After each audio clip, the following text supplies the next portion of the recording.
BJP MLA Payal Shankar ఆధ్వర్యంలో assembly ముట్టడికి ఆదిలాబాద్ రైతులు యత్నించారు. ఆందోళన చేస్తున్న ఎమ్మెల్యేను అసెంబ్లీకి పంపించి రైతులను పిఎస్కు తరలించాలని పోలీసులు ఇక ఆదిలాబాద్లోని కోరట చనాక ప్రాజెక్టు పూర్తి చేయాలని డిమాండ్ చేశారు. ఆదిలాబాద్ రైతుల భూములకు పరిహారం చెల్లించాలని డిమాండ్ చేశారు. తెలంగాణలో రైతులు అనేక కష్టాలు ఎదుర్కొంటున్నారని, అన్నదాతల పరిస్థితి దారుణంగా ఉందన్నారు. ఇప్పటికైనా ప్రభుత్వం రైతుల పరిస్థితిని అర్థం చేసుకుని వారి సమస్యలను వెంటనే పరిష్కరించాలని డిమాండ్ చేస్తున్న రైతులతో మా ప్రతినిధి Rajasekharachari face to face. Adilabad జిల్లా నుంచి కొంతమంది రైతులు అసెంబ్లీ దగ్గరికి వచ్చారు. వాళ్ళని అడిగి తెలుసుకున్నా దేనికి వచ్చారు ఏందనేది. సార్, ఎందుకు వచ్చారు మీరు ఆదిలాబాద్ నుంచి సోయా కొనుగోలు చేయాలని వచ్చినాం. అయితే ఇంకా దగ్గర 40 గ్రామాలు కొనుని ఉన్నాయి. రెండో విషయం, ఇంకో 700 కుంటాలు ఇప్పుడు అదే విధంగా రాజులలో మగ్గుతున్నాయి మార్కెట్లోనే. అయితే వీటిని కొనాలంటే వాళ్ళు ఏంటంటే కలర్ పేడ్ అయిపోయింది, మేము కొనుగోలు చేయము అతివృష్టి వల్ల అనేటువంటి విషయం అంటున్నారు. అది కేంద్ర ప్రభుత్వం కొనాలా, కేంద్ర ప్రభుత్వం చాటేసింది ఇక మేము ఇంత మట్టుకు కొనమని. అయితే ఇప్పుడు మా గతి ఏంటి అంటే రాష్ట్ర ప్రభుత్వం చెప్తే వ్యవసాయ శాఖ మంత్రి దగ్గరికి వచ్చినాం, రమ్మంటే వచ్చినాం. అయితే ఇప్పుడు అతన్ని కలుపుతామన్నారు. సెక్రటరీ అయిపోయింది అంటే అసెంబ్లీ అయిందంటే మాకు కలుస్తామని చెప్పాడు. కేంద్ర ప్రభుత్వం సంబంధం లేకుండా రాష్ట్ర ప్రభుత్వం ప్రతి ఒక్క రైతు దగ్గర ప్రతి గింజ వరకు కొంటుందని చెప్పేసి రేవంత్ రెడ్డి చెప్పారు. ఎందుకు ఇప్పుడు కొనట్లేదా? అయితే ఈ విషయం ఏంటంటే కేంద్ర ప్రభుత్వము తన ఉన్నటువంటి స్థానాలను చేస్తున్నది. అయితే ఇతర ఉన్నటువంటి ప్రభుత్వాలు ఉన్న చాలా కొనుడు లేదు, ఇంకోటి ధర పెంచుతున్నది కానీ కొంటూ లేదు.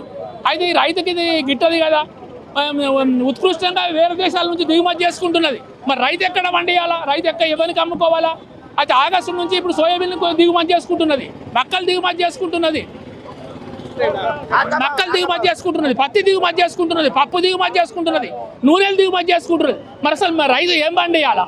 ఎలక్షన్ల హామీలో కూడా అన్ని ప్రతి ఒక్క రైతు దగ్గర ప్రతి గింజ గిట్టుబాటు ధర కూడా ఇస్తామని చెప్పారు. ఇస్తామని చెప్పిండు. మరి ఆ గిట్టుబాటు ధర మరి కలర్ పేడ్ అయింది, మరి మేము ఏం చేయమంటారు? తప్పనిసరి రాష్ట్ర ప్రభుత్వం కొని మరి కేంద్ర ప్రభుత్వం వాళ్ళు ఒక్కటి సమన్వయం అయితే మా రైతుకు ఇది గిట్టుబాటు అవుతుంది. మేము అవకాశం ఇప్పుడు మా వ్యవసాయ శాఖ మంత్రి నాగేశ్వరరావు కలుస్తాం. రమ్మని చెప్పారా? రమ్మని చెప్పారు. అపాయింట్మెంట్ ఇచ్చారు. ఏం చెప్పబోతున్నారు? 4 గంటలకు వచ్చి 4 గంటలకు రమ్మన్నాడు. ఎంతమంది వచ్చారు మొత్తం? మేము ఒక 10-12 మంది వచ్చాం. సోయాబీన్ కొనుగోలు చేయాలని చెప్పి వచ్చినాం. చేస్తూ మధ్యలో ఆపేసారు. ఆదిలాబాద్ నుంచి వచ్చినాం. నేను సీఎంను కలవడానికి వచ్చినాం. మా అధ్యక్షుడు ఉన్నాడు, మేము 15 మంది వచ్చినాం. ఇక్కడనే ఉంటామని చెప్పి చెప్పదలుచుకున్నాము. ఇలా జిల్లాలో పెద్ద 24,000 రైతులు సోయాబీన్ జరిగింది, 6,000 క్వింటాల్ ఉత్పత్తి జరిగింది. ఈ రోజు 1,64,000 క్వింటాల్నే కొనుగోలు చేశారు, కూడా వాపసు పంపారు. రైతులు ఆందోళన చేస్తున్నారు, ధర్నాలు చేస్తున్నారు, రారోకలు చేస్తున్నారు. కనీసం కొనుగోలు చేయాలి, నాఫెడ్ ద్వారా మార్కెట్ ద్వారా కొనుగోలు చేయాలని చెప్పి మంత్రి గారిని కలవడానికి వచ్చే ఇలా పోలీసు వాళ్ళు ఇక్కడ నిర్బంధం చేస్తున్నారు. ఇది సరైనది కాదు. మేము ఉన్నాం 10 మంది, 5గురికి పర్మిషన్ ఇస్తామంటున్నారు. మేము 10 మంది కలుస్తామని చెప్పదలుచుకున్నాం. ఈరోజు అదే తీసుకెళ్ళాలి.